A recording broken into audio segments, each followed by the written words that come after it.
everything you just said there of like, wow, like we've already lived through that. We've healed through that. To revisit that again, that's painful. To feel a sense of guilt that I wasn't there for someone in a certain way. I didn't know what they were going through. That carries a certain guilt. I mean, Selena, hearing that from your mom, like, what does it feel like when she's like, she hasn't been able to watch it because of all of this? How does that feel for you? Well, it's not far off. I've only seen it twice. Wow. And I've premiered it a few times for people, and I've stepped away from watching it. Yeah. I think I relate to my mom because some of those moments were really hard. And it's not so much, if you don't mind me like saying this, it's not you not being there. It was me not letting you be there. Mm-hmm. That was the hardest part. Mm-hmm. And it was also not letting most of my people, like my family, in, because I was in so much pain and I was walking through all these things. And in a way, I am glad that I walked through some of it alone because it made me who I am. But at the same time, it breaks my heart to know that I had to walk through that when I didn't need to do it alone. Mm. So it's very much, I relate to her. I understand why she feels that way for sure. And I get it, so. Yeah, it's wonderful hearing both your perspectives on it, because I think it, again, just you being here, Mandy, and I'm so grateful that you genuinely are here, because it just grounds this back into, we're not watching a TV show, right? Like, I think Alec did such a great job with it, because I even though I'm not Selena's mother, it's like, I can feel what you're saying through the way the story's told.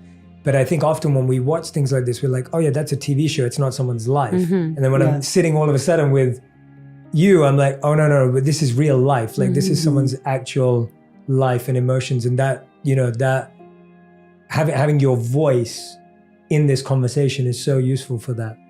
Well, I mean, I look at like kind of when we're going to the premiere last night, I had a moment before where I was crying. I'm like, I'm going to need to cry and just get it over with, even though I was just there to support her and I didn't watch the film. The power and the fear, which I always call fear, the false existence appearing real. And so like the fear is like, everyone is seeing you in your darkest moment and that it's out there for the world to judge.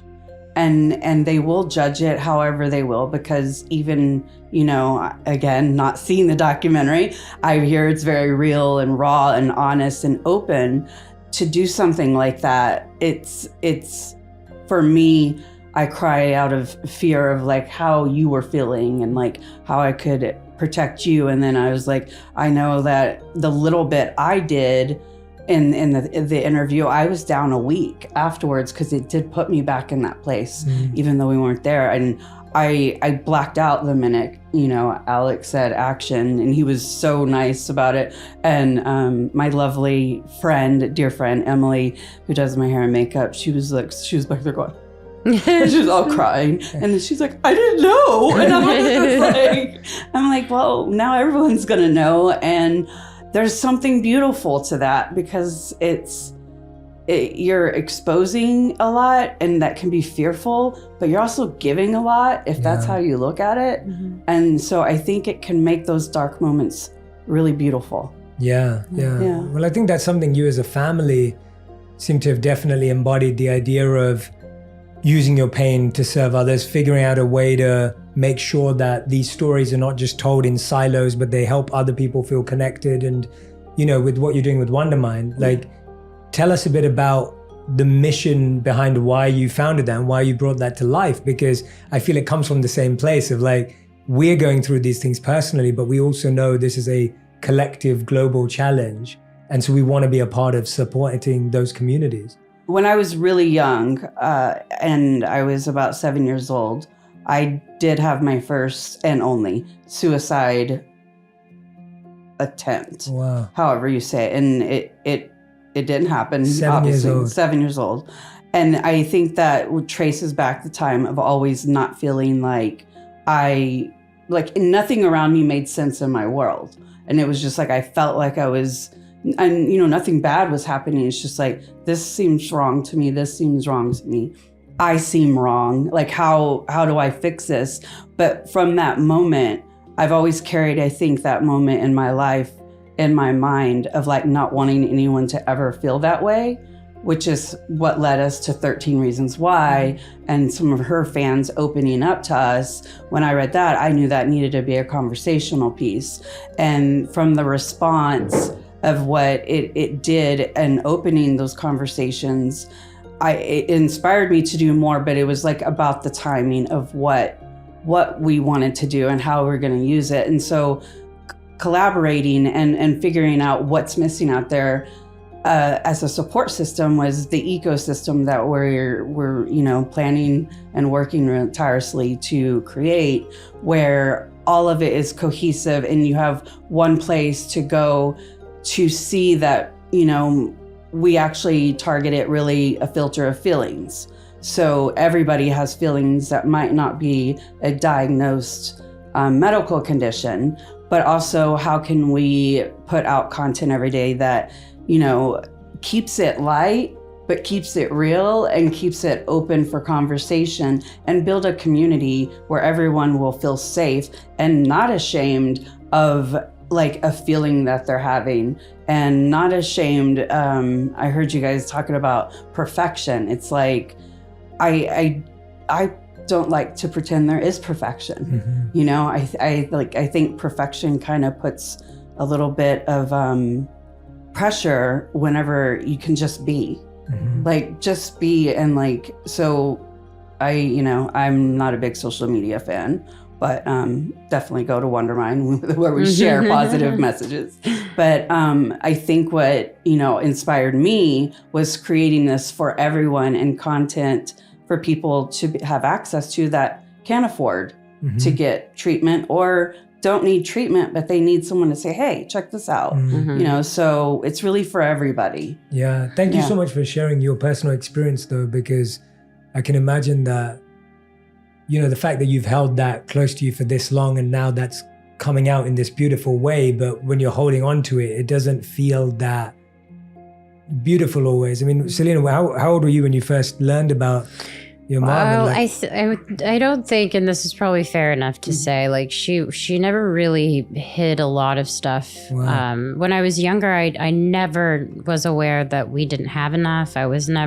She did such a great job of, I feel weird talking about you, and you're right here, but you did, Mama. You did, of being. Like, who's this woman you speak of? Of like explaining situations to me that we would be in. And I feel around 18, I kind of started to realize more of her story. And obviously it broke my heart. And there are things that I never knew were going on. And she did such a great job of just letting me have a really great childhood. And then once I realized we could be open and honest with each other, that's kind of how Wondermind started as well. We really ended up working together on an interview, and we shared such interests with, the person that was interviewing with us. And we thought, hey, this is something we could probably do together.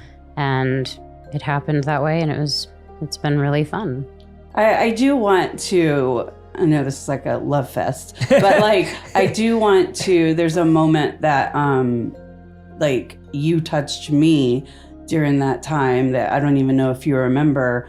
I remember I was doing that, going to school, going to work, trying to get her out of the neighborhood I grew up in and try to give her a better life. And this was pre her doing anything besides directing films with kids on the street. Yep. But she wasn't doing anything professionally. I was sitting in front of a mirror and I was trying to get ready, and I just started crying. And I was crying, and she come up behind me, and she was so young, and she like started playing with my hair, and she's like, "What's wrong?" And I said, "I just don't know why I'm doing what I'm doing." And she goes, "You'll figure it out. Just keep going." And it was like, I was like, she's already smarter than me.